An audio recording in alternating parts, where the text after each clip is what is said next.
আমি যখন নাটক করতাম তখনও বাড়ি থেকে বের করে দিত, না তোকে দিয়ে কিচ্ছু হবে না। আসলে যে ওটা মাইম সেটা আমি গুণাক্ষরেও জানতাম না।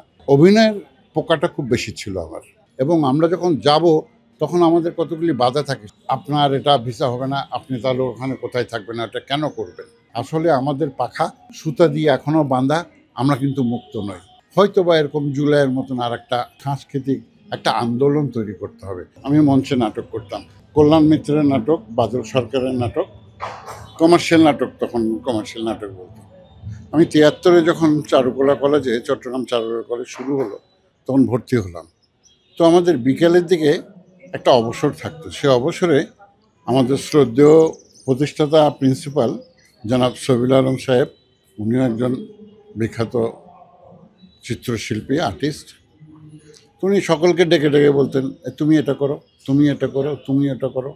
যে গান জানে তাকে গান, যে কিন্তু নাচ জানে তাকে নাচ। সময়টাকে অতিবাহিত করা এবং ইন্টিমেসিটা বাড়িয়ে নেওয়া। তো উনি জানতেন যে আমি মঞ্চে কাজ করতাম। তো বলতো যে কালকে কী নাটক করছো, অভিনয় করে দেখাও। এইভাবে একদিন আমাকে হঠাৎ করে বলে, আজকে তুমি কোনো ডায়লগ বলতে পারবে না, ডায়লগ মনে মনে বলবে, তা অভিনয় করে দেখাবে। আমি তো অবাক, এটা তো সম্ভব না। বলে, না তোমাকে কিছু সময় দিলাম, তুমি এটা নিয়ে চিন্তা করো, তোমাকে করতে হবে এটা, বাট তোমাকে করতেই হবে। তখন আমি চিন্তা করলাম, জানা ঠিক আছে, করে দেখি। তখন প্রথম আমি মাইম করলাম। আসলে যে ওটা মাইম, ময়কার মা রস্যই ম, সেটা আমি গুণাক্ষরেও জানতাম না। পরের দিন উনি কোথায় থেকে যেন একটা পেপার কাটিং এনে দেখালো, মার্সেল মাস্টার ছবি দিয়ে আমাকে বলতে, এটা হচ্ছে মাইমের গুরু, এই মাইম সম্বন্ধে আমাকে ধারণা দিলেন। তারপরে প্রত্যেক দিনই যখনই আমাদের অনুষ্ঠানগুলি হতো, তখনই মামুন মাইম করো, মামুন মাইম করো, আজকে তুমি এটা করবে। ইনস্ট্যান্ট গল্প বলতেন, সেই ইনস্ট্যান্ট গল্পগুলি আমি করতাম। এইভাবেই আমার আসলে মাইমটা শুরু। মাঝখানে আমি বিদেশে চলে যাই, তখন আমি চলচ্চিত্রে অভিনয় করতাম, এখনও করি। আমি টিভিসি, ওবিসি, নাটক খুব একটা করি না। চলচ্চিত্র দেশান্তর হচ্ছে আমার ৭ম চলচ্চিত্র। এর আগে আমি অশিক্ষিত, গাংচিল এটসেট্রা নাম না হয়তো শুনে থাকবেন। এসব পাকিস্তান টাইম থেকে চলচ্চিত্রের সাথে মোটামুটি অভিনয়ের পোকাটা খুব বেশি ছিল আমার। মাঝখানে বিদেশে চলে গেছি, বিদেশে সৌদি আরবে অবশ্যই আমি মাইম করেছি, বাহারাইনে করেছি, দুবাইতে করেছি।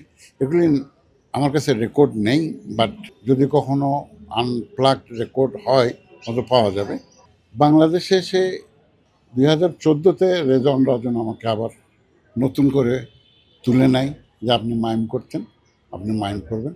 তারপরে এই যে মুরাদ, মেজবা, এদের সাথে আবার এই বন্ধুসুলভ, আমার অনেক জুনিয়র হলেও আমরা সকলেই বন্ধু, আমরা কাজ করে যাচ্ছি।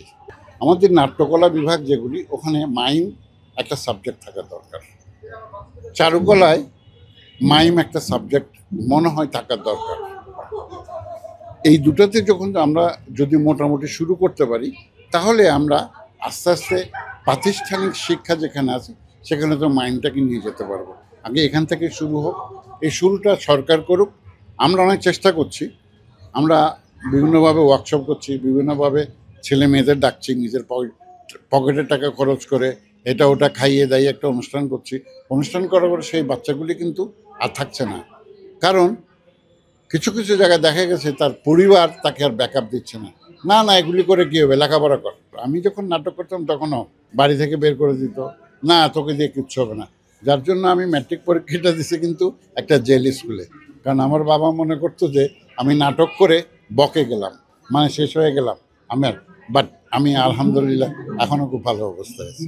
যে আমাদের এখানে যে প্রশাসনগুলি আছে, বিসিএস ক্যাডার বলেন, তারা এটাকে প্রমোট করে না। এবং সরকারে যারা থাকে, সাংস্কৃতিক মন্ত্রণালয়ে যারা থাকে, আমি বলবো বর্তমানে অন্তত শিল্পকলা একাডেমি বেশ উদ্যোগ নিয়ে কাজগুলি করছে, কিন্তু বিগত দিনে এরকম দেখা যায়নি। বিগত সরকার আমলে, ফ্যাসিস্ট সরকার আমলে একটা উৎসব হয়েছিল ৩ দিন ধরে, দ্যাট ইজ দ্য ফার্স্ট, ৫৩ বছরে প্রথম উৎসব। তার মানে ৫৩ বছরে উনি কেন করেছেন কিংবা সরকার অনুদান কেন দিলেন, তার ব্যাকগ্রাউন্ড আমি জানি না, বাট একটা ৫৩ বছরে একটা হয়েছে। কিন্তু এর আগে আমরা অনেকের লিজেন্ডের নাম বলি, অমুক তুমুক হ্যান ত্যান, কই আমরা তো তাদের ব্যক্তিগতভাবে কিংবা প্রাতিষ্ঠানিকভাবে কিংবা গ্রুপভাবে কিংবা কোনো একটা প্রতিষ্ঠানকে নিয়ে কোনো মাইম নিয়ে কোনো কিছু করেনি, করার চেষ্টাও করেনি। বাংলাদেশে জাপান থেকেও মাইম আর্টিস্ট এসছে, দক্ষিণ কোরিয়া থেকে মাইম আর্টিস্ট এসছে, তুর্কি থেকে মাইম আর্টিস্ট এসছে, আমেরিকা থেকে মাইম আর্টিস্ট এসছে। কিন্তু আমরা ওদেরকে নিয়ে এসে আমরা মানুষ, এখানকার দর্শকদেরকে কিন্তু আমরা প্রদর্শন করে দেখাচ্ছি। আমাদেরকে নেওয়ার কার্পণ্যতা, এবং আমরা যখন যাব তখন আমাদের কতগুলি বাধা থাকে। সাংস্কৃতিক মন্ত্রণালয়, আপনি কেন যাবেন, আপনার এটা ভিসা হবে না, আপনি তাহলে ওখানে কোথায় থাকবেন, এটা কেন করবেন, এই কতগুলি বাইন্ডিংস থাকে, যেগুলির আমরা সবসময় বলি আমরা মুক্ত হতে চাই, মুক্ত হতে। আসলে আমাদের পাখা সুতা দিয়ে এখনও বাঁধা, আমরা কিন্তু মুক্ত নই, আমাদের মুক্ত হতে হবে।